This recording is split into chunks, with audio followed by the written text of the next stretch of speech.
overview of what we're going to do. Today, I have two things I want to talk about. The first thing is I want to finish up LQG. More specifically, I want to talk about steady-state LQG problem. Over here, we have several nice properties I want to mention. And then afterwards, I want to talk about feedback design in the frequency domain, which is, for some of you, it might be a review of loop shaping classes. For some others, it might be completely new. So let's see how it goes. In the last lecture, we talked about this separation theorem in LQG problem. And it's kind of nice. It's saying LQG is nothing but designing a Kalman filter and then designing a regular LQ controller. And this Kalman filter and this LQ controller, based on this separation principle, can be designed separately. Okay? And if you recall the equations for the Kalman filter and the equations for the LQ optimal controller, you will notice that the Kalman filter equations are totally independent of the LQ control equations. Okay? And the big reasoning behind this, as you can see, is because Kalman filter is nothing but a observer, a special observer, and LQ is nothing but a state feedback control. So this is a special observer-based state feedback control law. So think about it. When I talk about this separation principle, did I say whether this is just LQG or it holds for a non-steady state LQG? I mean, if the Kalman filter gains and the LQ gain are time varying, does the separation principle hold?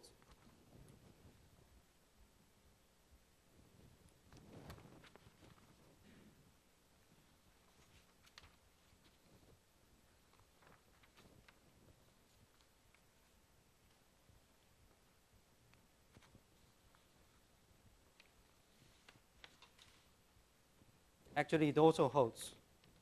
Okay, so the separation principle is independent of whether these are time varying or steady state conditions.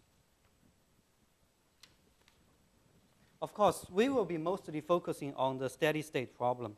One reason for that is because it's convenient for most practical cases. Practical systems are usually time invariant.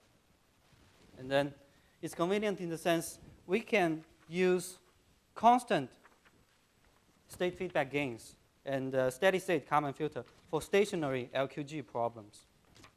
Okay, so this is the assumptions are exactly the same. The system is time invariant.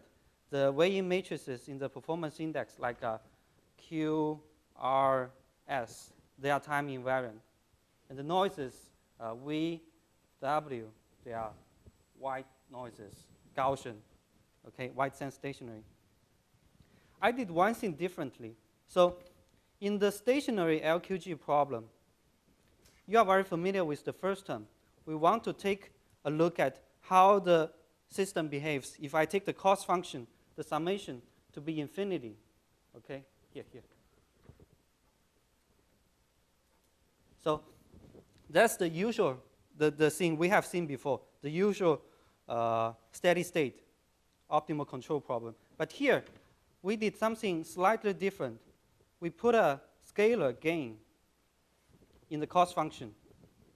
So we divided the common j by n, and this n is going to infinity. Okay? So this is because, think about the regular case. J equal to expectation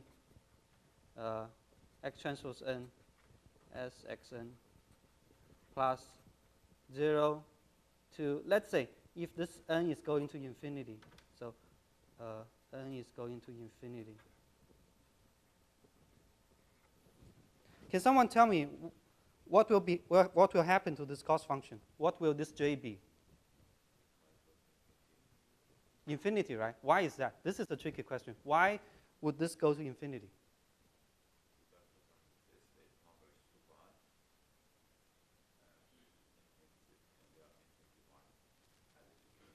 That is not quite true. Actually, no, that's roughly true. Yeah. Can someone have another guess? That is explaining one phenomenon. But the true reason behind that, there's some deep reasons behind this. Deeper, a little bit deeper. So you know that the system is subjected to noises. So that's why we need the expectation sign, okay? And whenever you see quadratic terms of some signals containing noise, you know it's sort of containing the covariance matrix inside of the second moment stochastic property of the noise is contained in this cost function, which is non-zero. So for example, I think the best way is to, if you take out your notes from last time, the best way is to take a look at the equation for the cost function.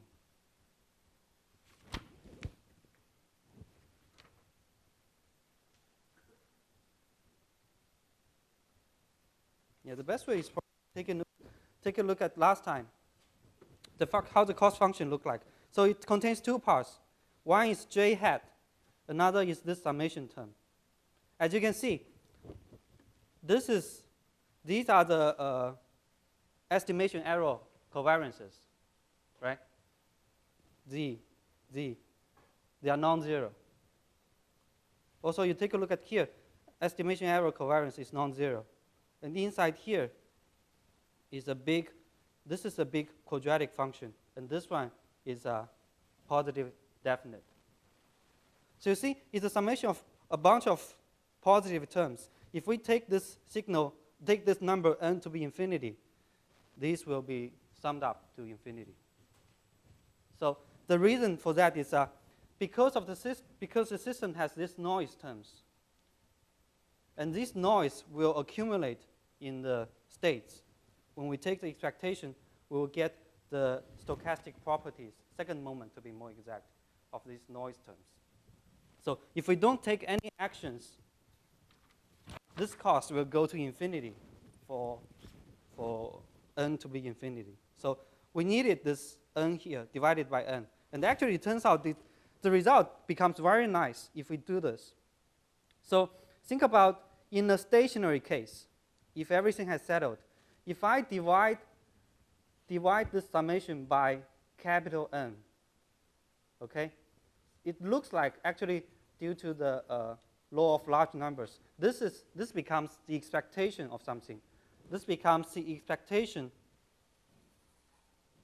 of the current optimal cost, current second order quadratic cost.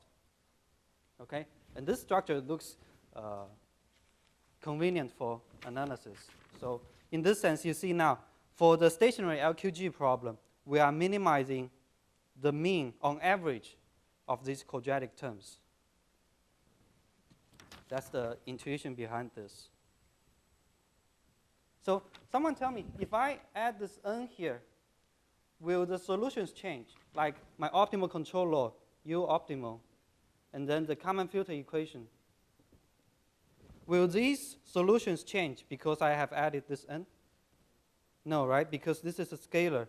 So scalar doesn't change optimality of the solution. So I can use exactly the same control law and the common filter for this case. The only difference is now these matrices are constant.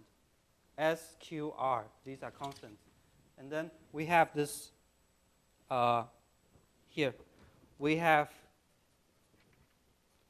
the convenience of, we have now constant state feedback, okay? Because it's a stationary LQ problem. So the Riccati equation converges to the algebraic Riccati equation. So the first part is for LQ problem.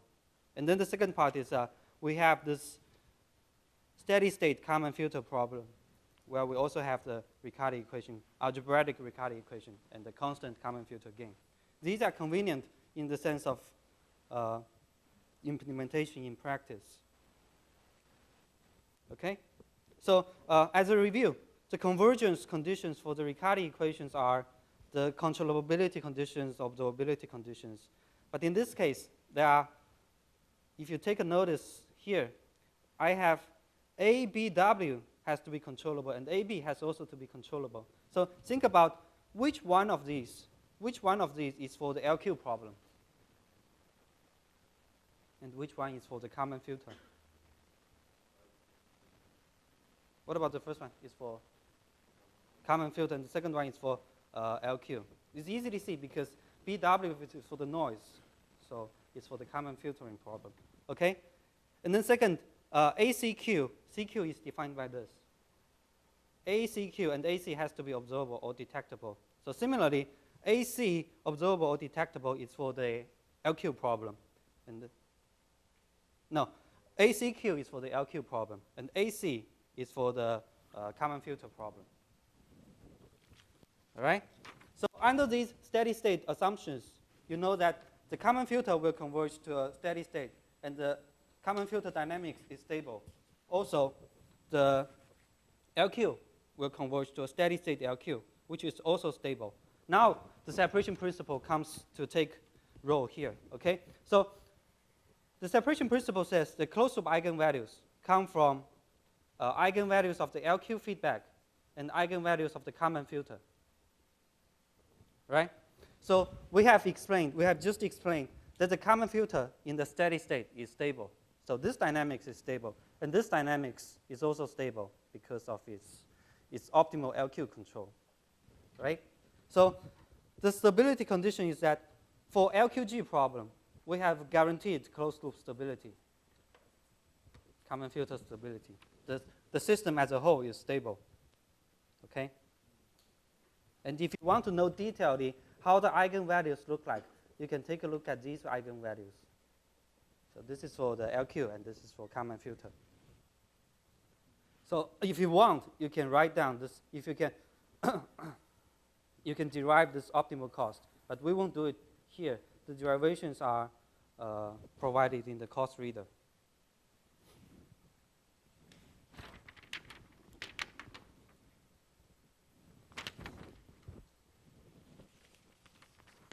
Okay, so this is the end of discrete time LQG problem. Next, we're going to talk about the continuous time version of the LQG problem. A quick summary of the continuous time LQG problem is that everything, the LQ problem here and the common filter problem here are exactly the same as the continuous time common filter and continuous time LQ. This is just the combined version of these two concepts together. And the derivations, so the cost is like this. Now, instead of summation, we have integration here. The derivation of the solutions are, in the big picture, is kind of a limit case. So it's derived by taking the limit of a discrete time LQG problem. Then we get the continuous time version. The derivations are not required in exams. You would just need to understand how the solutions look like. So the solution contains two parts. The continuous time LQ, which is using this optimal control, state feedback control law. This is, so you see now, it's common filter state feedback. And the Riccardi equation. And the common filter is exactly a standard continuous time common filter with the Riccardi equation and the gain matrix. Okay. All right, exactly 30 minutes. So we're going to start very soon about frequency domain system design. As a summary, we have now, for the LQG, summary of LQG problem. So you need to understand what is LQG, what kind of cost, for example, is minimized in LQG, and why we have to do LQG. Why can't we just do a regular LQ? Okay, so if you got the picture in detailedly, then this is, you know, how the stochastic control with exactly no state is just a common regular LQG with noise in the system. And then if I don't know in exactly no state, this becomes an LQG problem. So today, this is talked about today, we talked about steady state LQG and the continuous time LQG problem. Mm. Continuous case for the stationary LQG, Mm. do we divide the cost function by t and Uh, go to infinity to start to discrete case? So here, what I wrote down is the not stationary case. I didn't take this to infinity, but similarly, you can define that version. So if you let it go to infinity for this one, go to infinity, then similarly you divide it by a t, which is also going to infinity. Okay. So any other questions?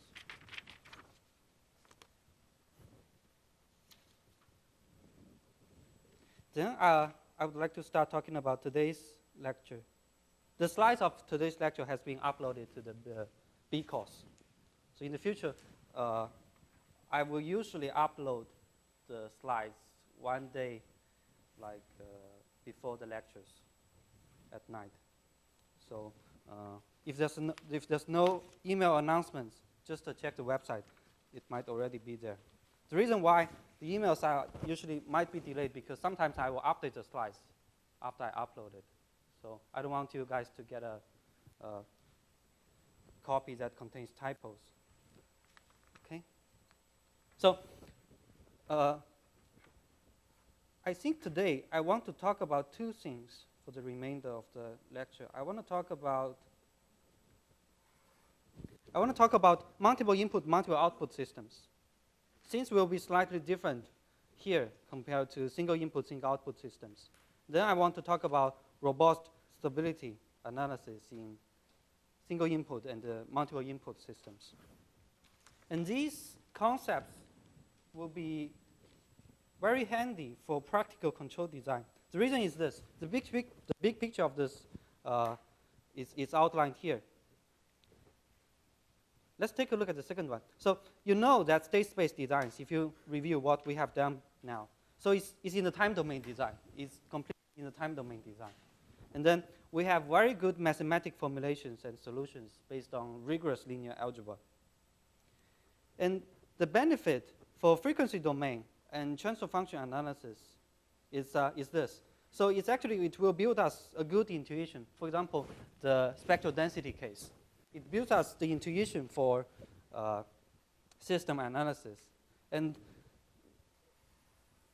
especially is very good for robust stability analysis. Okay? Robust stability just means the system has uncertainties inside. And over there, if you have uncertainties in the system, recall these LQ common filter, LQG problems. What do these solutions require? It requires the ABCD matrices. Now, if the ABCD matrices, if the system is uncertain, we have to take that into account, analyzing this. And in a sense, if you do it in the frequency domain and using the transfer functions, the robustness concepts are very easy to obtain. That's the big picture of this today's topic. So I will start with the multiple input, multiple output systems in the transfer function derivations. Since we will be slightly different, as you can imagine, because for multiple input, multiple output system, this is the main message. You just need to pay attention to the dimensions, of the signals and transfer functions. For example, in this case, I think I'm assuming R is m-dimensional, and Y is p-dimensional in this block diagram. P by m, yes. So if this is P, then my transfer function has to be P by M. This is a transfer function matrix for the signals, for the algebra to carry out properly. Okay? So here, what we're going to do is to derive, for instance, the transfer functions from R to E and the transfer functions from R to ys. Okay, so let's review. If everything is single input, single output, what is the transfer function from R to E? If everything is single input, single output, then the transfer function from R to E. Can someone very quickly tell me what is this?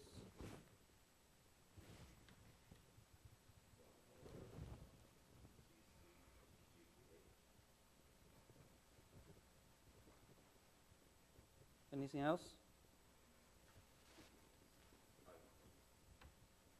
This is if single input, single output, then this is the result.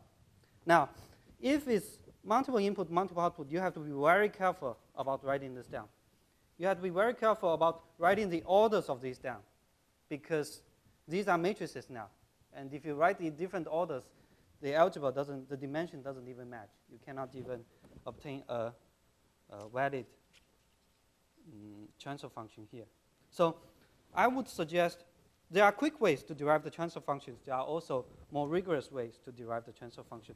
At the moment, I would suggest you guys do the more rigorous based approach. So when you look at the closed loop dynamics, I would suggest at the moment, for the moment, start with writing down the signals. For example, signal ES, this is the Laplace transform of the continuous time signal, equals R of S minus this signal here.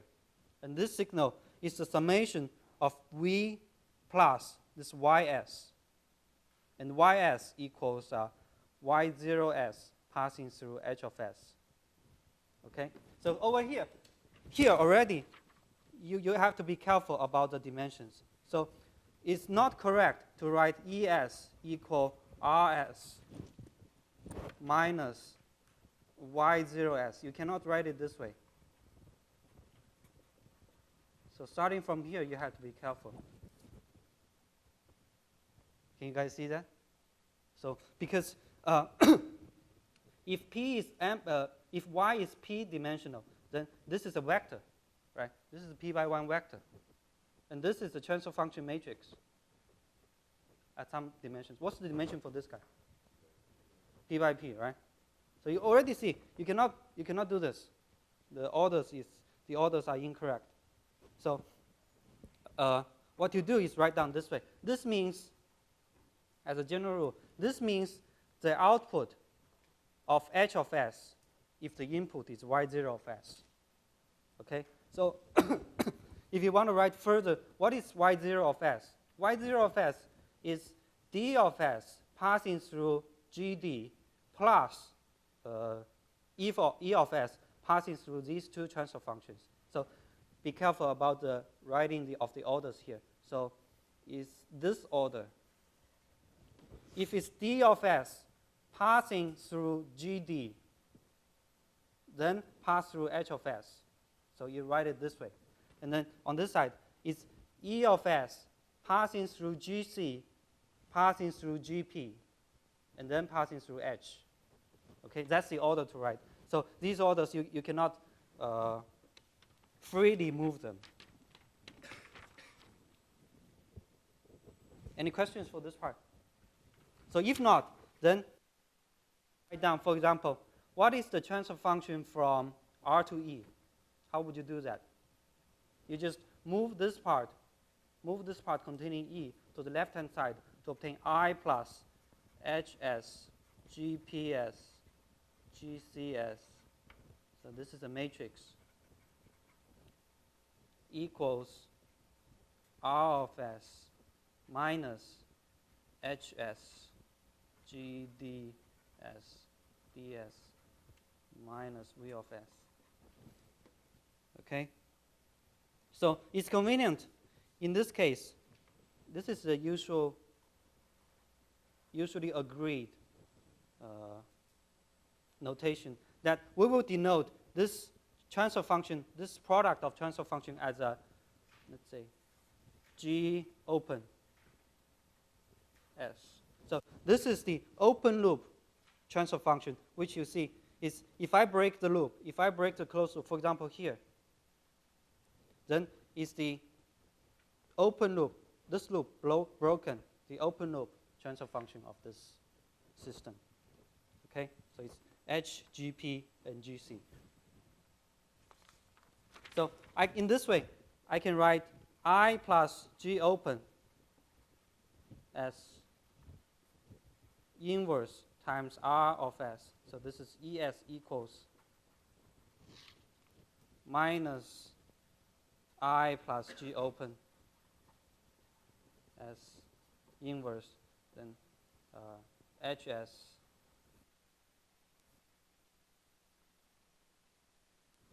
then minus. Okay, so the result, you see, it's summarized over here.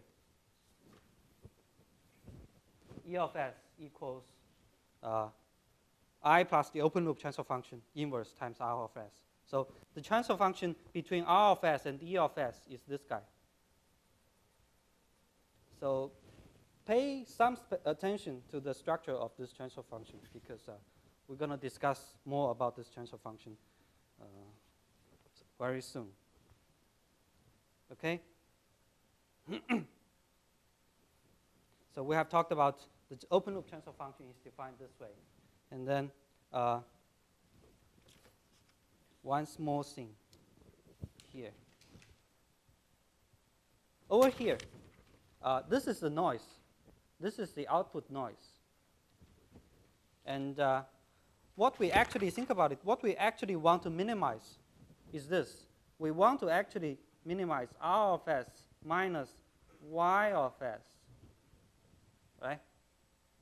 But think about what we have done. E of S is RS minus, it's actually YS plus VS. So it's actually RS minus YS minus VS. This is the actual signal we want to minimize. So it's convenient to, let's see, define this guy as E star S and see how the dynamics of the E star S looks like. It's actually very easy to obtain, because now you see E star S equals E of S plus V of S. Okay, so now we have already obtained the dynamics of E of S over here in this equation. So just add V of S over there. So you see the first two terms are not going to change. What's going to change is the third term over here. So it's worthwhile to derive this, the third term.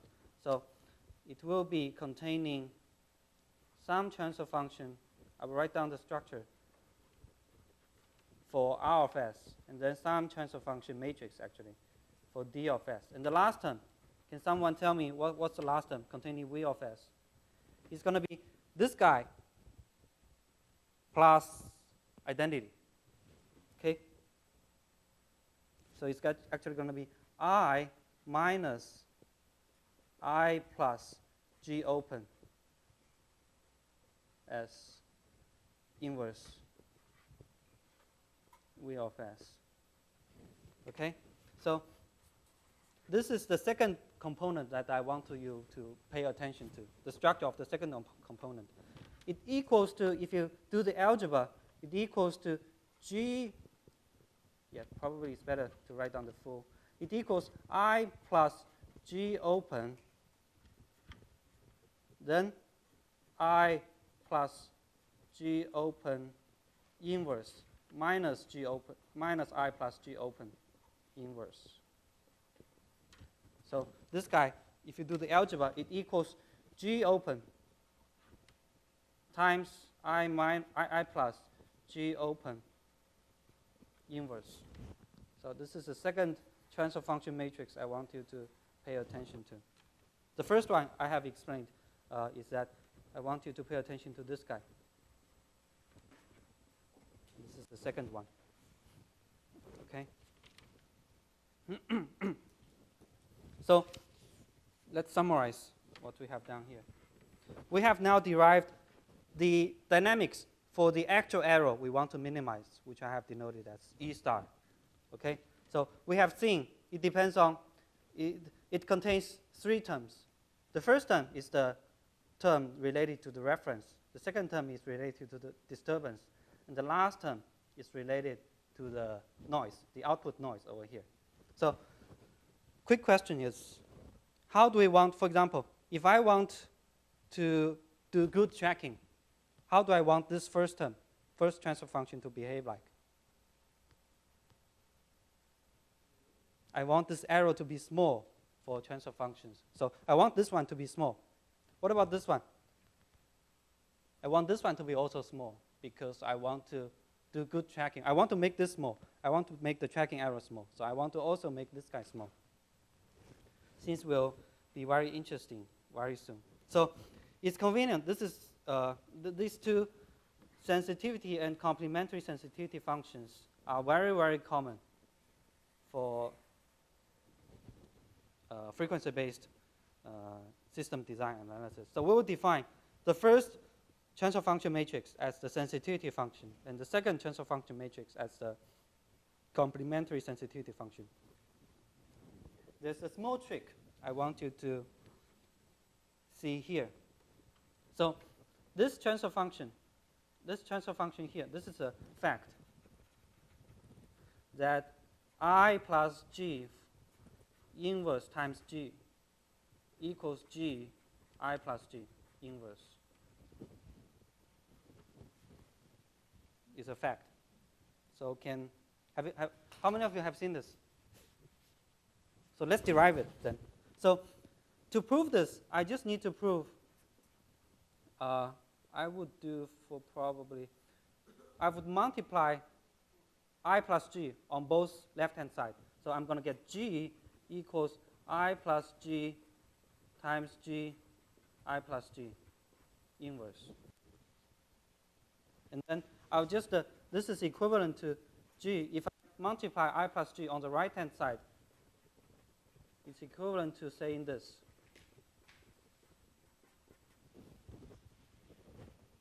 And then this is equivalent, as you can see, is G, both left-hand side and right-hand side are G plus GG. So this is a very useful fact to remember for multiple input, multiple output systems. It's actually pretty intuitive to understand as well. So the intuition is, this is, both of them are something related to, so this is for the single input, single output system. If everything is single input, single output, this is the case. And then multiple input, multiple output case, this is this division becomes inverse multiplication. Okay?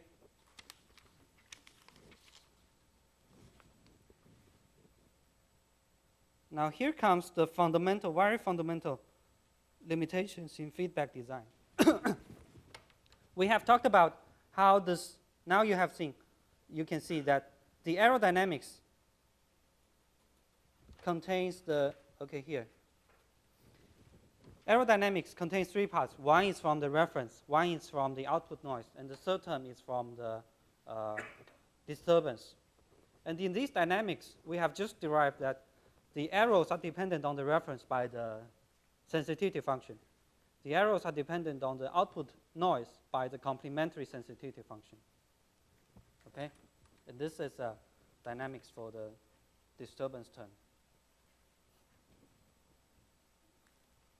And then if you go here, if you take a look at, again, at the structure of the system, R of S minus, I think it's GC,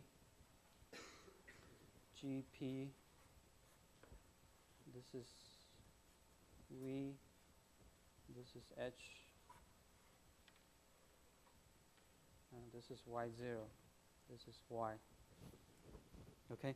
If you take a look at the structure of this feedback system, I want to make the arrow small. I want to make the arrow small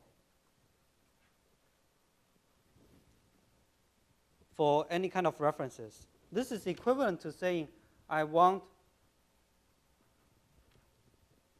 yeah, this is equivalent to saying I want y as, I don't know how to put this, to check the reference. I want y as to check the reference, and then in the meantime, reject the noises terms. There's going to be another noise. Let me see.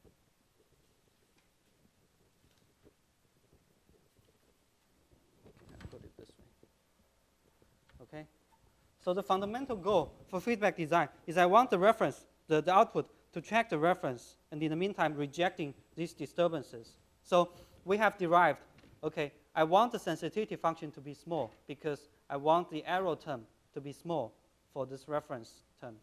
So this is exactly the same as if the sensitivity function is small, then look at this term here. If the sensitivity function is small, then y of s equals r of s plus e star of s is going to be equal to r of s plus s r of s, then plus some additional terms, t of s, v of s, minus s h g d d of s. Okay? So I said I want the sensitivity function to be small. Then this is equivalent to C. You see here, if the sensitivity function is small, then the output is tracking the reference better. So this means I plus S is closer to identity if the S sensitivity function S2 is small. Okay? Now, if you have taken any loop shaping class, you will know that there's a fundamental limitation that you cannot overcome. Is this.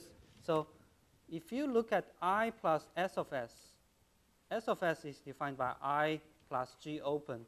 If you take a look at the previous slides, inverse. What does this guy equal to?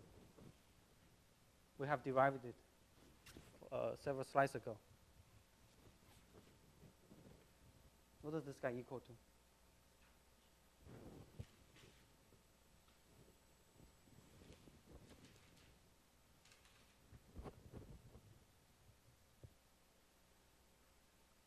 I may have made a typo somewhere. Am I?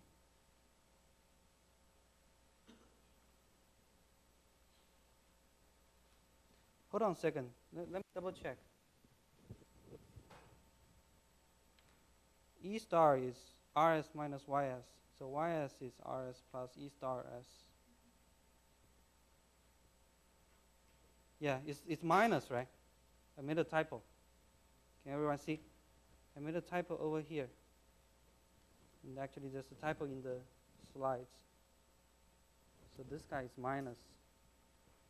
The conclusion is the same. It's just that there's a typo. So this guy has to become minus.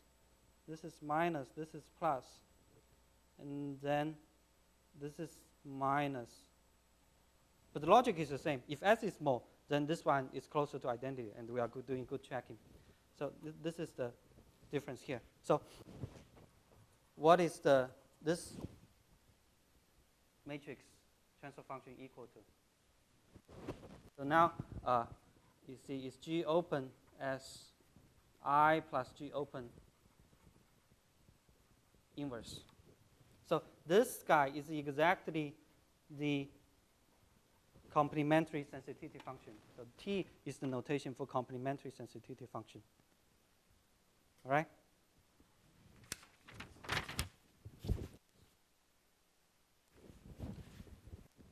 Okay. So now, how do we want this? Take a look at the summary here.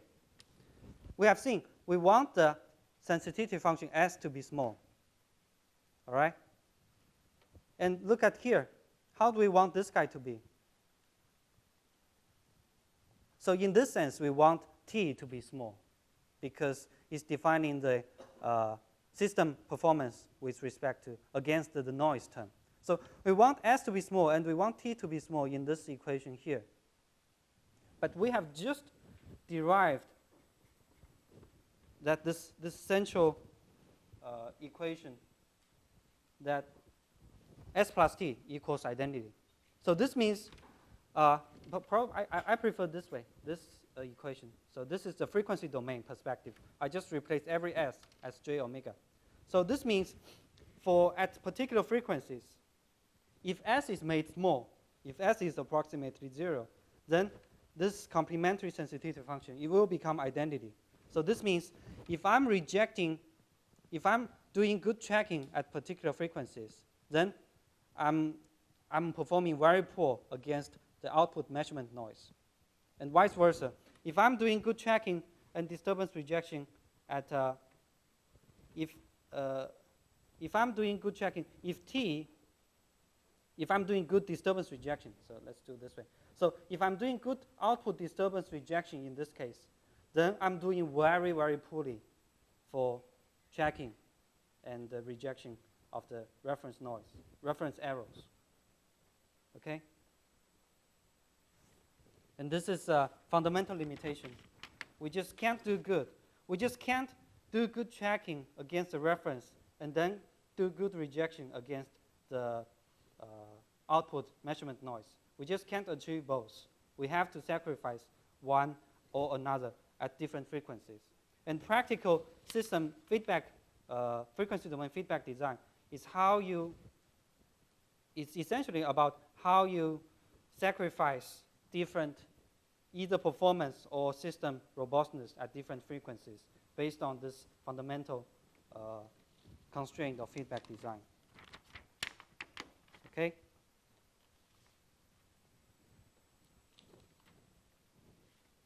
Since will become very obvious for single input, single output systems. Okay? Single input, single output systems, you can see the block diagram. Let me find my block diagram.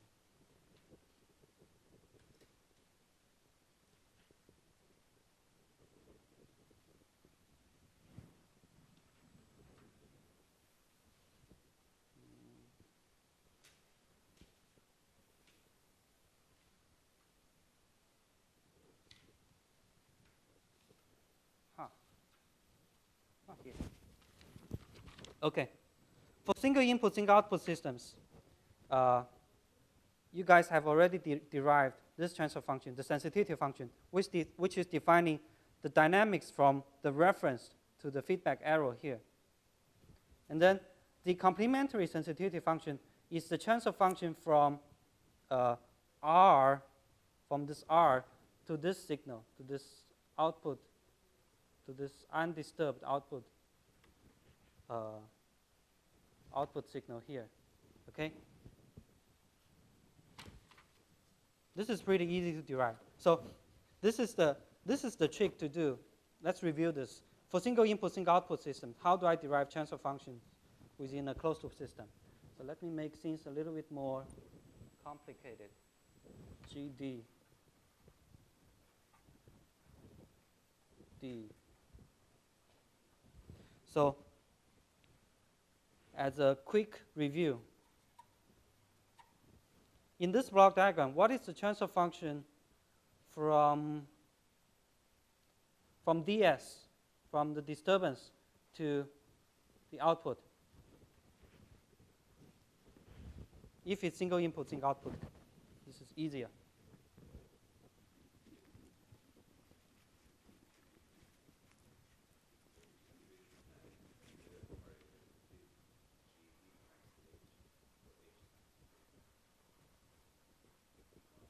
One plus the open loop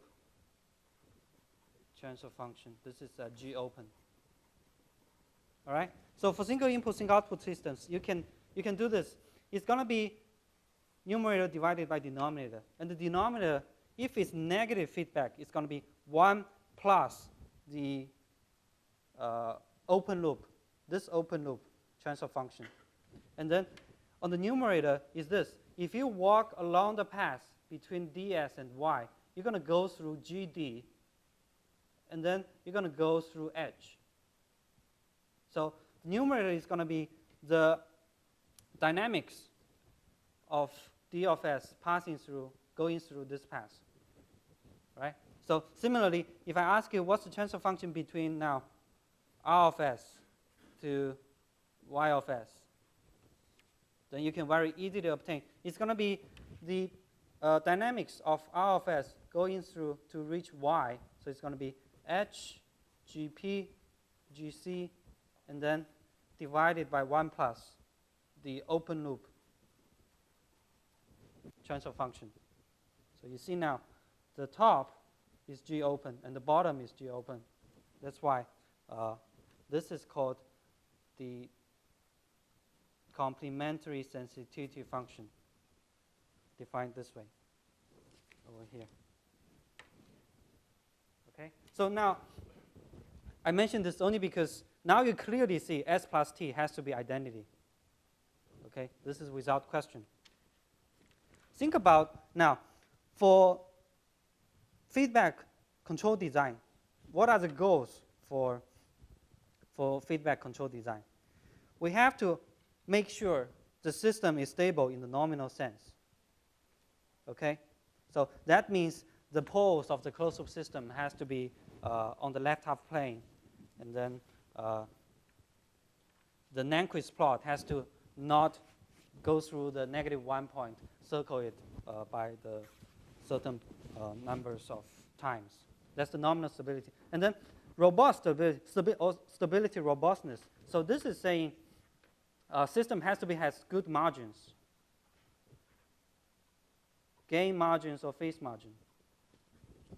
Okay, and the reason we have explained the reason why this has to be valid is that systems practically have uncertainties inside. So we have to make sure, we will talk about this, we have to make sure how we can assure good system stability under the uncertainties. This is a very interesting part in many ways. And then only after we have guaranteed stability, can we talk about reference following or disturbance rejection and sensor noise rejection. Okay? Now, feedback design can easily achieve one, which is either you analyze from the pole zeros, either you can do the Nyquist analysis. Feedback design can also achieve gain margins or phase margins. All right? So if we think about these 2 points, these are all frequency domain based analysis. Or if you want, it's all, it all has certain graphs. It makes you see the performance. For example, you can see the Nyquist plot. You can see how the system is behaving from the Nyquist plot. You can see this gain and phase margins either from the Nyquist plot or from the Bode plot. All right? That's what I mean at the beginning of the class, that for frequency domain based analysis, you see what you are achieving. All right? So for point 3 and point 4, for command following and disturbance rejection, now you have seen it's for, we have small sensitivity, low sensitivity at the relevant frequencies. And then for sensor noise rejection, we want to have small complementary sensitivity function at the relevant frequencies. Usually, let me bring up the picture first. Usually, this is what we want to achieve here. Okay, look at the magnitude response of the open loop transfer function. I mentioned we want to have S small for good reference tracking and disturbance rejection. So to make this small, I have to make this guy big. So that's why at usually low frequency, this is for regular mechatronics. Anything that contains, for example, motors or encoders or things like that, usually follows this kind of logic. So you make the open loop transfer function to be small at usually low frequencies. If this is small, then this is small. Or if this is big, sorry. So if this is big, then this is small. Over here, if G open is very small, then if this is much, much smaller than 1, this guy will be very small. This will be approximately G open divided by 1. So at high frequencies, when there are a lot of noises, will make G open to be small. So in this way, we have small t. And at low frequency, we have small s. Okay, so this is a very quick summary of the loop shaping. So this is exactly loop shaping analysis. So, thank you. So this is loop shaping is nothing but analyzing the system performance from this open loop transfer function. And we can shape it in different ways for different purposes. Okay? So now you have seen a big, quick idea of this. Let me ask you one question. For these 4 performance goals to be satisfied, can feedback alone achieve all of them? If I just use feedback design, the first 2 might be easy. Can feedback design achieve both number 3 and number 4? I want to reject disturbance, and in the meantime, I want to reject sensor noise. Yeah, it's going to be coupled. So we have explained this guy, for command following disturbance rejection, we want S to be small. And this guy, if I want to do sensor noise rejection, we want T to be small. And they are connected by S plus T. So these guys are connected by S plus T equals identity. All right? So we can't achieve both. And this is the reason why, in practice, almost all kinds of mechatronics designs, robotics, industrial robots, they have to use additional designs. For one very quick example, we usually have to add feed-forward design to achieve both 3 and 4 because of this fundamental constraint. So we have to do some other approaches. And in this class, we're going to talk about feed-forward designs. We will be talking about preview control, predictive control. We might talk about it if we have time. All right? So let's come back. After the big picture, let's come back to the robustness analysis. So this is, as I started at the beginning of the class, we were talking about stability robustness for quite a while, because this is really useful. So for single input, single output system, you already know very well. Let's just review this. We have gain margin and phase margin.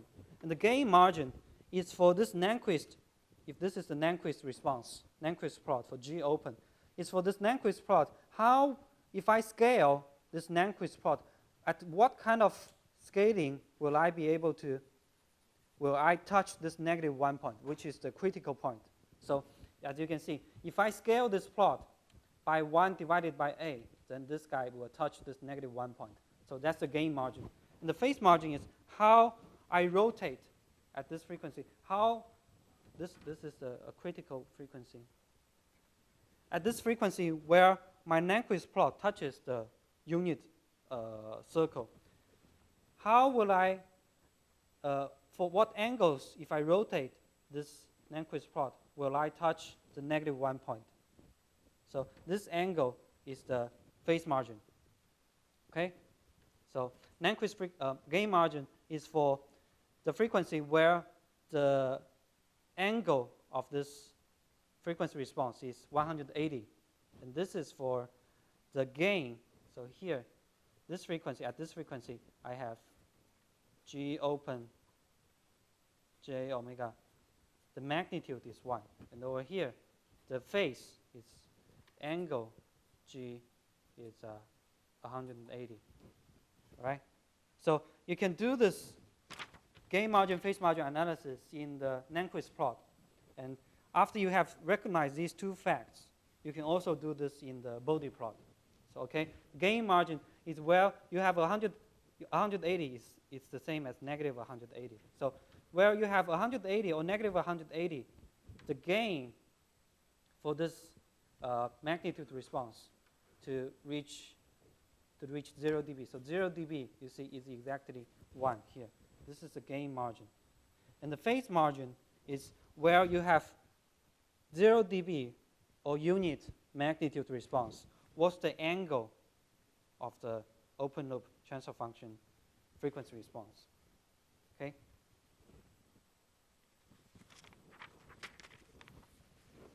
So can someone, this picture is better. Can someone now tell me if the system has uncertainties? For example, if this G open, this Nyquist plot, for example, it contains uncertainties. It may goes, just as an example. If the system has uncertainties, for example, it may fall anywhere inside this shaded area. What are the stability conditions for robust stability, actually, in this case? If the system is uncertain, what does this shaded area has to satisfy for the system to be robustly stable? Huh? Worst case. So yeah, that's roughly the idea. I want this shaded area to also never touch this critical point, -1, 0 point, okay? And you see now, this is exactly the reason why we need gain margins and phase margins, okay? Gain margins and phase margins is giving us some kind of freedom for this to be moved around, because I now have certain distance. And this is already, yeah. Because with gain margin and phase margin, I already have some distance between these, and I have some angle difference between this. So in this case, there are some freedom for the system to be uncertain. This is the key idea for gain margins and phase margins.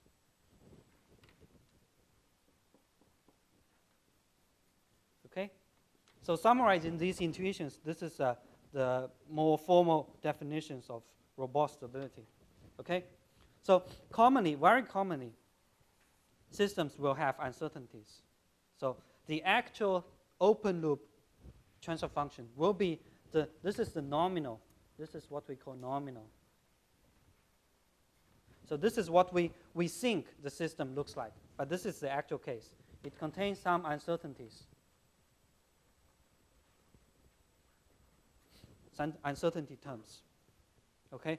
To make this system to be still stable under these uncertainties, we have to assure that this open loop nominal frequency response, Nyquist response, has to be sufficiently far away from the -1 point.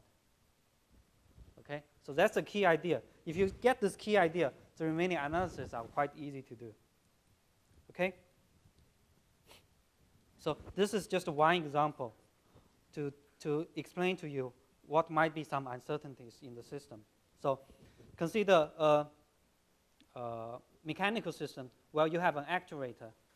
For example, nowadays, for us, maybe it's more, we may encounter motors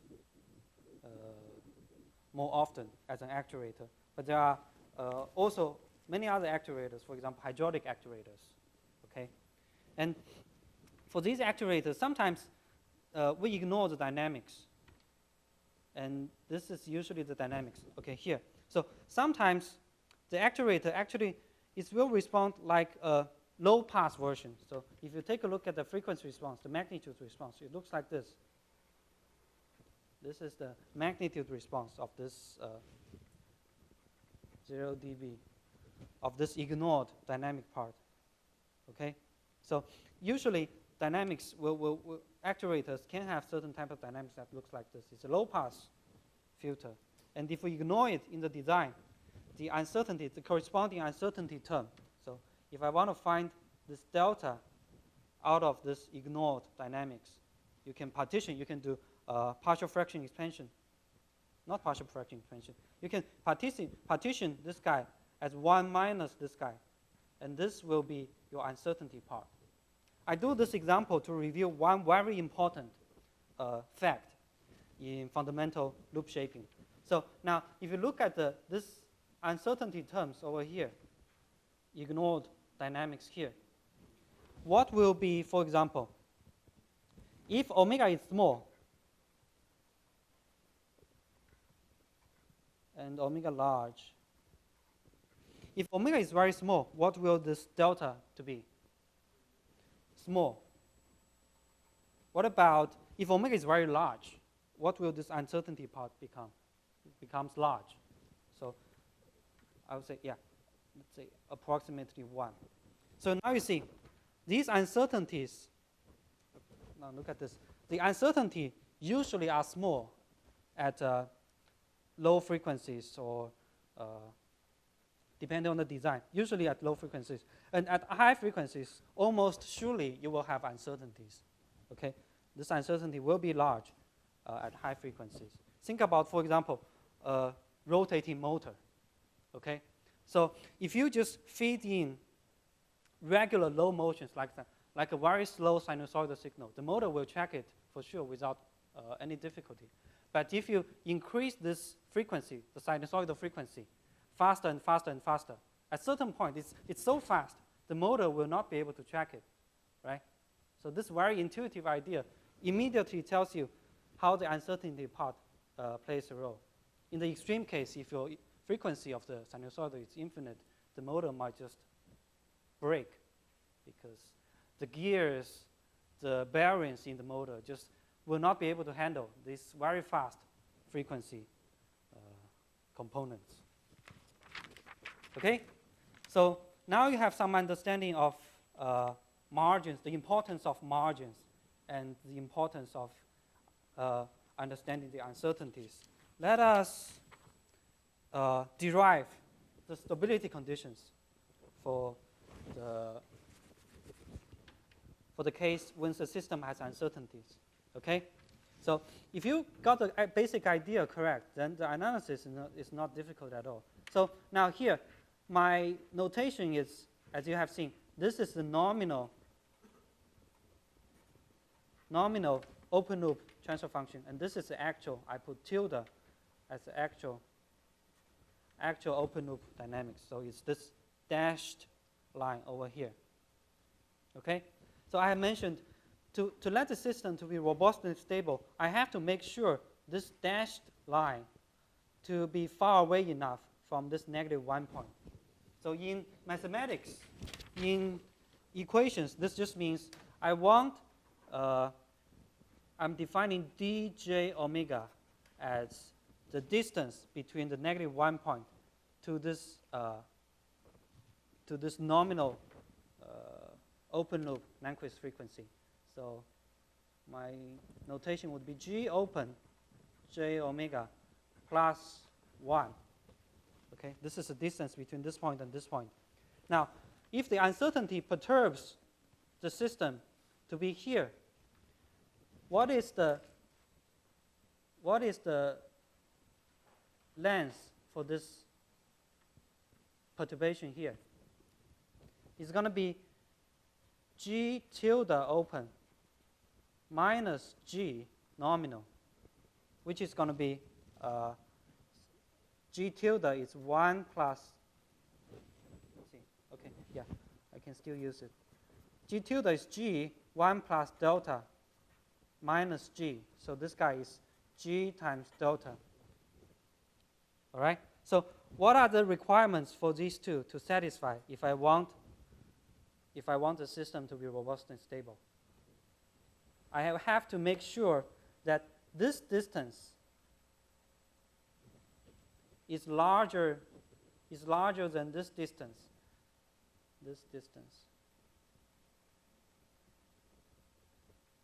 I have to make sure that no matter how you perturb my nominal open loop transfer function, no matter how you perturb it, it's going to be inside this unit ball. This not unit ball. This ball here. All right. This uncertainty term is going to perturb my nominal response to be inside this unit ball. What is the radius for this unit ball?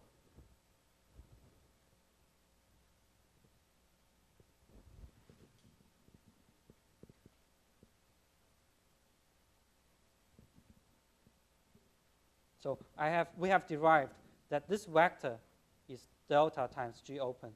So the radius is just going to be the magnitude of this guy here. All right? So the requirements are dj omega has to be far away enough from this unit ball, G open. Okay?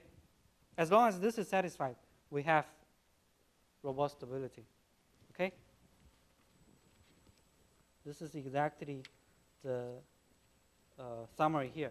I want dj omega, this magnitude, to be larger than this radius of the ball over here, which is defined, which is given by this delta times G open. Okay, so now I'll just massage this first term and the last term here to make it look more structurally nice. All right, so I have delta J omega. The left-hand side equals nothing but delta times G open.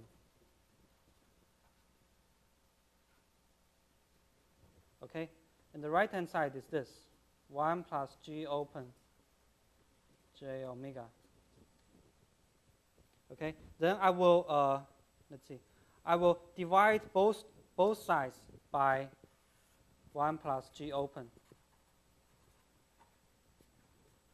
And then this guy becomes identity to arrive at this inequality here.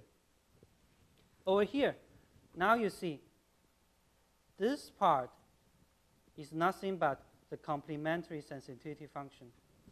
Okay, G open divided by 1 plus G open is the complementary sensitivity function.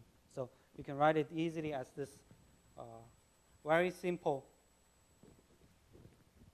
inequality about the uncertainty and about the closed loop complementary sensitivity function. Okay?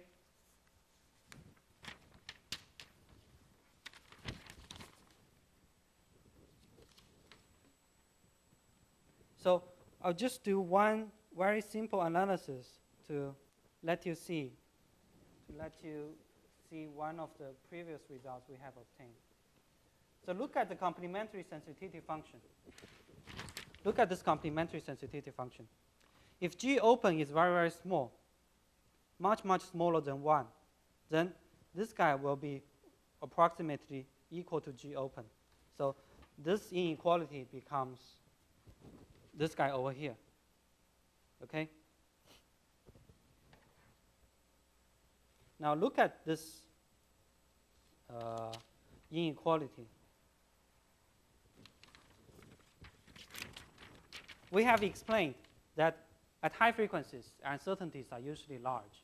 So at high frequencies, the uncertainties will make this guy. So if delta is large, then 1 divided by delta will be small. All right? So this is saying at high frequencies, you had better make this guy to be small. Otherwise, the system will lose robust stability. All right? So think about, recall what we have done here, this basic loop shaping analysis. So we have made, this is the reason why at high frequencies, we usually have to make the open loop magnitude response to be small. All right? Yes? Do you have to choose a particular omega to have that behavior be smaller? Yeah, so this is for any omega. I had to make this inequality to valid.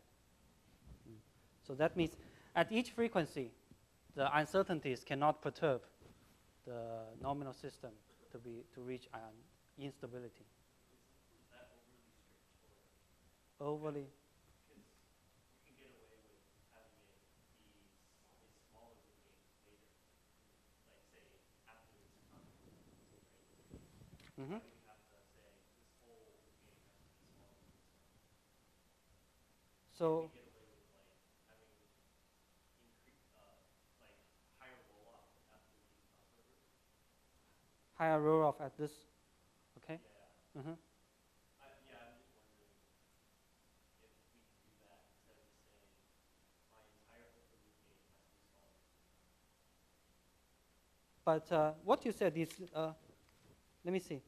Isn't that directly reflected here? So this is saying at high frequency, at each frequency, I have this. This is not the norm, it's just the absolute value at this particular frequency. Yeah, so this is saying for all frequencies. Saying, how about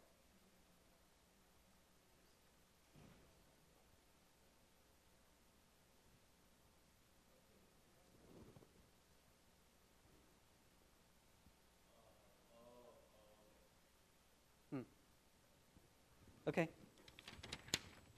All right. So just as a byproduct of this, so if you look at the complementary sensitivity function, this is for t, the magnitude response for t. Okay. So we have mentioned we want t to be close to identity at low frequencies, and at high frequencies, t will usually roll off based on this analysis. If G open is very small, then t will be approximately equal to G open. Okay, so if you, this is just for you to take a quick note. If you look at any practical designs, this is usually the shape for T. At high frequency, it will roll off. So that means at high frequency, we'll reject the sensor noise, and at high frequencies, we won't be able to do good tracking. Okay, so I think next time we'll discuss about Maimel-Nyquist criteria, which is the matrix extension of single input, single output Nyquist criteria.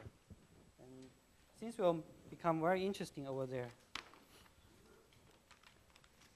Okay, so I'll see you on Thursday.